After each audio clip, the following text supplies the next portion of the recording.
ভোলা জেলার লালমোহন উপজেলাধীন ঐতিহ্যবাহী মঙ্গল শিকদার লঞ্চ ঘাট।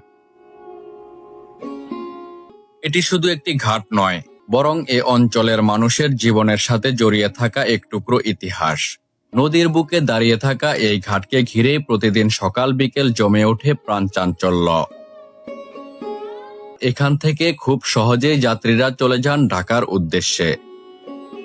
নদীপথের এই যাত্রা যেন ভোলার মানুষের জন্য এক নিরাপদ ও নির্ভরযোগ্য ভরসা।